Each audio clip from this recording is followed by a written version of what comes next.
ಒಂದು ಬಾಳೆಹಣ್ಣಿನ ಅಂಗಡಿ ನೋಡಿದೆ. ಆ ಬಾಳೆಹಣ್ಣಿನ ಅಂಗಡಿಯವನು ಬಾಳೆಹಣ್ಣು ಮಾರ್ತಾ ಇದ್ದಾನೆ.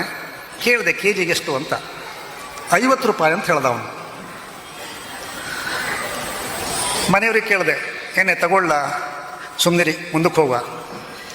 ಸರಿ, ಇನ್ನೊಂದು ಅಂಗಡಿಗೆ ಹೋದೆ. ಅಲ್ಲೂ ಬಾಳೆಹಣ್ಣು ಇಟ್ಟಿದ್ದ. ಅವನ ಹತ್ರ ಕೇಳಿದೆ ಬಾಳೆಹಣ್ಣಿಗೆ ಎಷ್ಟು ಅಂತ. ಅವನು 30 ರೂಪಾಯಿ ಅಂತ ಹೇಳ್ದ. ಒಂದು ಅಂಗಡಿ ಆಚೆ ಈಚೆ ಇವನು ಬಾಳೆಹಣ್ಣು ಮಾರ್ತಾ ಇದ್ದಾನೆ 50 ರೂಪಾಯಿ. ಪಕ್ಕದಲ್ಲೇ ಇವನು ಅಂಗಡಿಯಲ್ಲಿ ಬಾಳೆಹಣ್ಣು ಮಾರ್ತಾ ಇದ್ದಾನೆ 30 ರೂಪಾಯಿ. ಇದು ಹೇಗೆ ನನಗೆ ಗೊತ್ತಾಗಲಿಲ್ಲ. ಒಂದು ನಿಮಿಷ ನೀನು ಇಲ್ಲೇ ಇರುವಂಥ ಹೆಣ್ತಿನ ಬಿಟ್ಟು ವಾಪಸ್ ಅವನು ಮೊದಲ ಅಂಗಡಿಗೆ ಹೋದೆ. ಅಲ್ಲಯ್ಯ, ಅವನು 30 ರೂಪಾಯಿಗೆ ಬಾಳೆಹಣ್ಣು ಮಾರುವಾಗ ನಿನ್ನ ಪಕ್ಕದವನು ಇಂಥ ಸ್ಪರ್ಧಾ ಯುಗದಲ್ಲಿ 50 ರೂಪಾಯಿ ಅಂದರೆ ನಿನ್ನ ಬಾಳೆಹಣ್ಣು ಯಾರು ತಗೊಳ್ತಾರೆ ಮಾರೆ ಅಂತ ಕೇಳಿದ್ದಕ್ಕೆ ಅವನು ಏನು ಹೇಳ್ದ ಗೊತ್ತಾ? ನಾನು ಬಾಳೆಹಣ್ಣಿನ ಇಡೀ ಗೊನೆ ಇಟ್ಟುಕೊಂಡೇ ಮಾರ್ತಾ ಇದ್ದೇನೆ. ನೀವು ಹಣ್ಣು ಕೇಳಿದ್ರೆ ಬಾಳೆಹಣ್ಣಿನ ಗೊನೆಯಿಂದ ಕಿತ್ತು ಕೊಡ್ತೇನೆ. ಅವನದು ಅದೆಲ್ಲ ಉದುರಿ ಕೆಳಗಡೆ ಬಿದ್ದಿರೋ ಹಣ್ಣು ಅಂತಂದ. ನನಗೆ ಒಮ್ಮೆಗೆ ಬಿಸಿ ನೀರನ್ನು ಹೀಗೆ ಚೋಕಿದಾಗ ಆಯಿತು. ಯಾಕೆ ಹೇಳಿ? ಸಮಾಜದಲ್ಲಿ ಎಲ್ಲರ ಜೊತೆಗೆ ಇದ್ದರೆ ಬೆಲೆ ಜಾಸ್ತಿ. ಇಲ್ಲ, ನಾನು ನನ್ನ ಹೆಂಡತಿ ಮಕ್ಕಳು ಅಂಥೇಳಿ ನೀವು ಈ ಉದುರಿ ಹೋದ ಬಾಳೆಹಣ್ಣು ಥರ ಬೇರೆ ಬೇರೆ ಇದ್ದರೆ ಕೆ ಜಿಗೆ 30 ರೂಪಾಯಿ. ಅಲ್ಲೇ ನನಗೆ ಅನಿಸಿದ್ದು, ಅಯ್ಯೋ ಅದೆಲ್ಲ ಅವ್ರು ಮೇಳ ಮರ್ರ ರೋಟ್ರೆ ಜಯ ಜಯಕಾರ ಮಕ್ಕಳು ಸಿತ್ತ ಕಾಣಿ ಅಂತ ಅವ್ರು ಹೇಳಿದ್ದಕ್ಕೆ ನನಗೆ ಅನಿಸ್ತು, ಸಮಾಜದಲ್ಲಿ 4 ಜನರ ಜೊತೆಗೆ ಯಾರು ಇರ್ತಾರೆ ಅವರಿಗೆ ಬೆಲೆ ಜಾಸ್ತಿ, ಮೌಲ್ಯ ಜಾಸ್ತಿ, ತೂಕ ಜಾಸ್ತಿ, ಅವನ ಬದುಕಿನ ಸಾರ್ಥಕ್ಯ ಜಾಸ್ತಿ. ನಾನು ನನ್ನ ಹೆಂಡತಿ ಮಕ್ಕಳು ನನ್ನ ದುಡ್ಡು ಅಂದ್ರೆ ಅದು ಅವನಿಗೆ, ಅವನ ಕಂಪೌಂಡಿಗೆ ಆಯಿತು, ಅವನ ಕೆಲಸದವರಿಗೆ ಆಯ್ತು ಅಲ್ವಾ?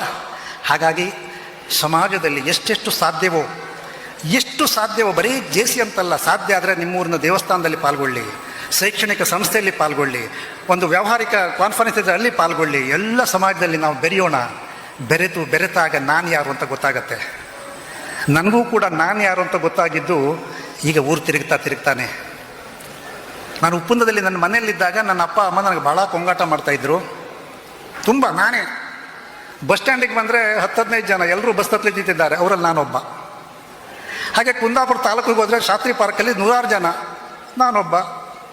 ಉಡುಪಿ ಜಿಲ್ಲೆಗೆ ಹೋದರೆ ಇಡೀ ಜಿಲ್ಲೆಯವರೆಲ್ಲ ಅಲ್ಲಿ ಬಂದ್ಕೊಂಡಿದ್ದಾರೆ, 1000 ಜನ ಅಲ್ಲ, 10-20 ಸಾವಿರ ಜನರಲ್ಲಿ ನಾನೊಬ್ಬ. ಅಂದರೆ ನಾನು ಯಾರು ಅಂತ ಗೊತ್ತಾಗಬೇಕಿದ್ರೆ ನೀವು ಮತ್ತಷ್ಟು ಎತ್ತರಕ್ಕೆ ಇರಬೇಕು. ಆ ಎತ್ತರಕ್ಕೆ ಇರಿದಾಗ ನಿಮಗೆ ಪಕ್ಷಿ ನೋಟ ಎಲ್ಲ ಗೊತ್ತಾಗತ್ತೆ. ಹಾಗಾಗಿ ಹೇಳಿದೆ, ಸಮಾಜದೊಂದಿಗೆ ಬೆರೆತಾಗ ನಿಮ್ಮ ನ್ಯೂನತೆಗಳು ಅರ್ಥ ಆಗತ್ತೆ, ನಿಮ್ಮ ದೌರ್ಬಲ್ಯಗಳು ಅರ್ಥ ಆಗುತ್ತವೆ, ಅದನ್ನು ತಿದ್ದಿಕೊಳ್ಳಿಕ್ಕೆ ಅನುಕೂಲ ಆಗುತ್ತೆ. ಮನೆಯಲ್ಲಿ ಕೊಂಗಾಟವೇ, ನೀವಿಬ್ಬರೇ ಇದ್ದರೆ ಅವಳಿಗೆ ನೀವು ಅವಳಿಗೆ ಪ್ರೀತಿ ಮಾಡಿಕೊಂಡು ನೀವು ಲೈಫ್ ಸಕ್ಸಸ್ ಅನ್ಬೇಕೇ ಬಿಟ್ಟರೆ, ಹೊರಗಡೆ ಬಂದಾಗ 4 ಜನರ ಜೊತೆಗೆ ಅವರು ನಿಮಗೆ ಮಾನ್ಯತೆ ಮಾಡ್ತಾರಾ, ಮಾಡೋದಿಲ್ವಾ? ಯಾರಿಗೆ ಮಾನ್ಯತೆ ಮಾಡ್ತಾರೆ ಅಂತ ಹೇಳಿದ್ರೆ, ಮೊದಲು ಪಾರದರ್ಶಕ ಬದುಕಿನವರಿಗೆ ಮಾನ್ಯತೆ ಮಾಡ್ತಾರೆ, ಅತ್ಯಂತ ಪ್ರಾಮಾಣಿಕರಿಗೆ ಮಾನ್ಯತೆಯನ್ನು ಮಾಡ್ತಾರೆ, ಪರಿಶುದ್ಧವಾದ ಮನಸ್ಸುಳ್ಳಂಥವರಿಗೆ ಪ್ರಾಮಾಣಿಕನ ಮಾಡ್ತಾರೆ, ನಿಸ್ವಾರ್ಥವಾಗಿ ಯಾರು ತ್ಯಾಗ ಸಹನೆಯಿಂದ 4 ಜನರ ಜೊತೆಗೆ ಬೆರೀತಾರೋ ಅವರನ್ನು ಮಾನ್ಯ ಮಾಡ್ತಾರೆ. ಇದೆಲ್ಲ ಗುಣಗಳು ನಮ್ಮೊಳಗೆ ಸೇರ್ಕೊಳ್ಬೇಕಾದ್ರೆ ಮನೆಯಲ್ಲೆಲ್ಲ ಸಮಾಜದಲ್ಲಿ ಸೇರಬೇಕು, ಸಮಾಜದಲ್ಲಿ ಬೆರೀಬೇಕು. ಅಲ್ಲೊಂದು ಬಾಳೆಹಣ್ಣಿನ ಅಂಗಡಿ ನೋಡಿದೆ. ಆ ಬಾಳೆಹಣ್ಣಿನ ಅಂಗಡಿಯವನು ಬಾಳೆಹಣ್ಣು ಮಾರ್ತಾ ಇದ್ದಾನೆ. ಕೇಳಿದೆ ಕೆ ಜಿಗೆ ಎಷ್ಟು ಅಂತ. 50 ರೂಪಾಯಿ ಅಂತ ಹೇಳ್ದ ಅವನು. ಮನೆಯವ್ರಿಗೆ ಕೇಳಿದೆ, ಏನೇ ತಗೊಳ್ಳ, ಸುಮ್ಮನಿರಿ, ಮುಂದಕ್ಕೆ ಹೋಗುವ. ಸರಿ, ಇನ್ನೊಂದು ಅಂಗಡಿಗೆ ಹೋದೆ. ಅಲ್ಲೂ ಬಾಳೆಹಣ್ಣು ಇಟ್ಟಿದ್ದ. ಅವನ ಹತ್ರ ಕೇಳಿದೆ ಬಾಳೆಹಣ್ಣಿಗೆ ಎಷ್ಟು ಅಂತ. ಅವನು 30 ರೂಪಾಯಿ ಅಂತ ಹೇಳ್ದ.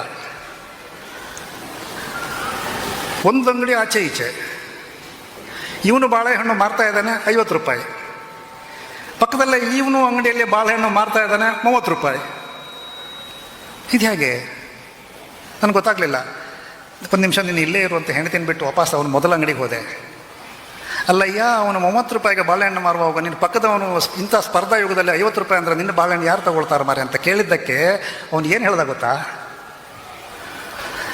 ನಾನು ಬಾಳೆಹಣ್ಣಿನ ಇಡೀ ಗೊನೆ ಇಟ್ಟುಕೊಂಡೇ ಮಾರ್ತಾ ಇದ್ದೇನೆ. ನೀವು ಹಣ್ಣು ಕೇಳಿದ್ರೆ ಬಾಳೆಹಣ್ಣಿನ ಗೊನೆಯಿಂದ ಕಿತ್ತು ಕೊಡ್ತೇನೆ.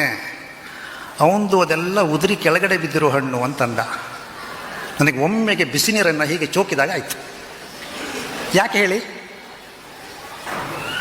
ಸಮಾಜದಲ್ಲಿ ಎಲ್ಲರ ಜೊತೆಗೆ ಇದ್ದರೆ ಬೆಲೆ ಜಾಸ್ತಿ. ಇಲ್ಲ, ನಾನು ನನ್ನ ಹೆಂಡತಿ ಮಕ್ಕಳು ಅಂಥೇಳಿ ನೀವು ಈ ಉದುರಿ ಹೋದ ಬಾಳೆಹಣ್ಣು ಥರ ಬೇರೆ ಬೇರೆ ಇದ್ದರೆ ಕೆಜಿಗೆ 30 ರೂಪಾಯಿ. ಅಲ್ಲೇ ನನಗೆ ಅನಿಸಿದ್ದು, ಅಯ್ಯೋ ಅದೆಲ್ಲ ಅವ್ರು ಮೇಳ ಮಾರ್ರೆ ರೋಟ್ರೆ ಜಯ ಜಯಕಾರ ಮಕ್ಕಳು ಸಿತ್ತ ಕಾಣಿ ಅಂತ ಅವ್ರು ಹೇಳಿದ್ದಕ್ಕೆ ನನಗೆ ಅನಿಸ್ತು, ಸಮಾಜದಲ್ಲಿ 4 ಜನರ ಜೊತೆಗೆ ಯಾರು ಇರ್ತಾರೆ ಅವರಿಗೆ ಬೆಲೆ ಜಾಸ್ತಿ, ಮೌಲ್ಯ ಜಾಸ್ತಿ, ತೂಕ ಜಾಸ್ತಿ, ಅವನ ಬದುಕಿನ ಸಾರ್ಥಕ್ಯ ಜಾಸ್ತಿ. ನಾನು, ನನ್ನ ಹೆಂಡತಿ, ಮಕ್ಕಳು, ನನ್ನ ದುಡ್ಡು ಅಂದ್ರೆ ಅದು ಅವನಿಗೆ, ಅವನ ಕಂಪೌಂಡಿಗೆ ಆಯಿತು, ಅವನ ಕೆಲಸದವರಿಗೆ ಆಯ್ತು ಅಲ್ವಾ. ಹಾಗಾಗಿ ಸಮಾಜದಲ್ಲಿ ಎಷ್ಟು ಸಾಧ್ಯವೋ ಬರೀ ಜೇಸಿ ಅಂತಲ್ಲ, ಸಾಧ್ಯ ಆದರೆ ನಿಮ್ಮೂರಿನ ದೇವಸ್ಥಾನದಲ್ಲಿ ಪಾಲ್ಗೊಳ್ಳಿ, ಶೈಕ್ಷಣಿಕ ಸಂಸ್ಥೆಯಲ್ಲಿ ಪಾಲ್ಗೊಳ್ಳಿ, ಒಂದು ವ್ಯಾವಹಾರಿಕ ಕಾನ್ಫರೆನ್ಸ್ ಇದ್ದರೆ ಅಲ್ಲಿ ಪಾಲ್ಗೊಳ್ಳಿ. ಎಲ್ಲ ಸಮಾಜದಲ್ಲಿ ನಾವು ಬೆರೆಯೋಣ. ಬೆರೆತಾಗ ನಾನು ಯಾರು ಅಂತ ಗೊತ್ತಾಗತ್ತೆ. ನನಗೂ ಕೂಡ ನಾನು ಯಾರು ಅಂತ ಗೊತ್ತಾಗಿದ್ದು ಈಗ ಊರು ತಿರುಗ್ತಾನೆ. ನಾನು ಉಪ್ಪುಂದದಲ್ಲಿ ನನ್ನ ಮನೆಯಲ್ಲಿದ್ದಾಗ ನನ್ನ ಅಪ್ಪ ಅಮ್ಮ ನನಗೆ ಭಾಳ ಕೊಂಗಾಟ ಮಾಡ್ತಾಯಿದ್ರು.